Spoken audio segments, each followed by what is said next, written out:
Our strategy is about improving healthy life expectancy, how well people live rather than how long they live.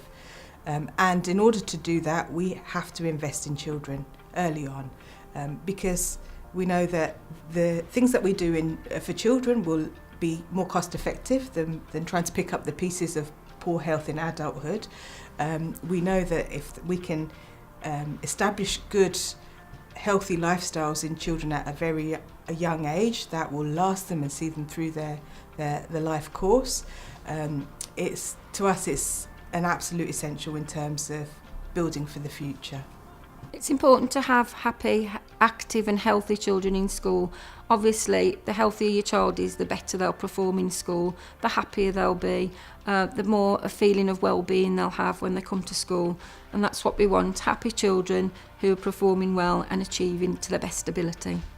Like being healthy, like it gives me like the intelligence to like work harder to become a teacher. So in 2017, we want to have a dialogue with every school in Sandwell. We want to get out there and talk to the head teachers, the PHSE teachers and so on. We are working with Fit for Sport, and we'll be making sure that there's a clear offer in terms of physical activity in each of those schools. We want children to be active every day as part of their school day. The Chief Medical Officer's guidelines for physical activity is that children should be achieving 60 minutes of physical activity a day. The breakdown of that is 30 minutes at school and 30 minutes at home. My vision is that every single child would be achieving their 30 minutes at school. Beyond that, I'd like children to be achieving 45 to 60 minutes at school, so that we really are ensuring that between that 9 till 3 time that the children have achieved all the physical activity they need, so that when they do go home to their parents or their after school clubs, that whatever they're doing outside of school is just a bonus. I used to spend a lot of my time just playing on my phone, going on PlayStation. But then my dad was always telling me that I should start doing five-a-side football, because that it'll keep me more active and it just sort of improves my intelligence as well, because I'm thinking differently. And we want to work with our school food providers, and again have a dialogue with each school food provider. Our main goal is to reduce the average amount of sugar offered in school meals on a weekly basis. That's our starting point. We want to build on that further in the future.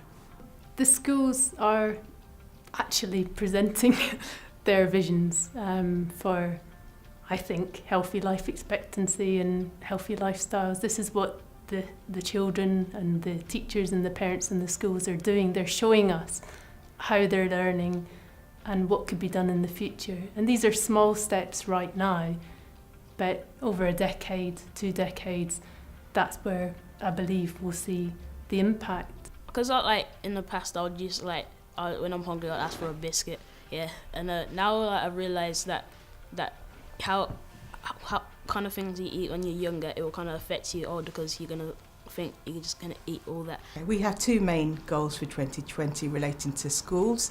The first one is to support Public Health England in achieving their flu vaccination goals of 65% for school-aged children, and the second is to reduce obesity levels to 38% by 2020 in Year 6 children.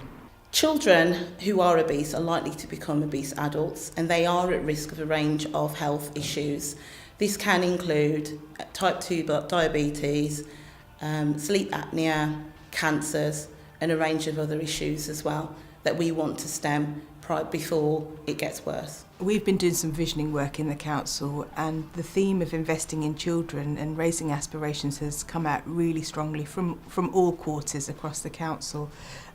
Educational attainment is absolutely key in terms of children's health and well-being, but also their foundations for healthy life expectancy over the course of their lives. So school readiness is something that we want to invest in, working strongly with our health visiting service to make sure kids are ready when they arrive in school to achieve, making sure that we work with our education colleagues to maximise the potential of our young people, are all vital again in terms of how well people live. We want to reduce obesity rates, that's crucial for us, and increase emotional health and well-being and resilience for our kids. We do have children who come into school with very low aspirations, very low self-worth, little resiliency, but with the use of the wellbeing curriculum, it's the topics such as being the best I can be, all about me. It's really making them focus on the strengths that they have, and not everybody's the same, not everyone's got the same talents, but you use the talents that you've got and there's aspirations for that. So it really has made people and the children think, you know what, actually yes, I may not be the same as my friends, but I do have strengths and I can work on those strengths, and those are the things that will take me through into adulthood. A healthy mind allows you to perceive what you want to be and what you don't want to be. So you can differentiate the two and go right for what you want to be. Like, well, I want to do law, so I know what I need to do now and what I need to do in the future to get there. I have no power over schools. I can't tell schools what to do. Nobody in the council can tell schools what to do. They are their own masters. We have to bring them along the journey with us. They have to do this willingly, and building that relationship with schools is absolutely vital in this journey. And the fact that we've offered them grants, I think, has been helpful in oiling the wheels, and they've been very appreciative of those. I think the sharing of information with them will further help that relationship and build the dialogue on how we can work together to improve the health of their schools. There's something in it for all of us, you know. They have to be interested in the health of their kids. It relates to how well their kids perform in terms of academic achievements. This is a two-way relationship. We are the future of Sandwell, and we're not old yet, so we're still young, and we're getting older, and we're going to have kids soon, and we want it to be better for our kids. Even though it hasn't been perfect for us, we want it to be better for our kids. If we are successful in addressing the challenges that we face, by 2030 we will have a borough that is good for children to flourish in, that attracts families and young people, that young people want to stay and live their adult lives in. Too many of our kids say that they will leave Sandwell when they finish school. We want people to stay and continue to contribute in Sandwell.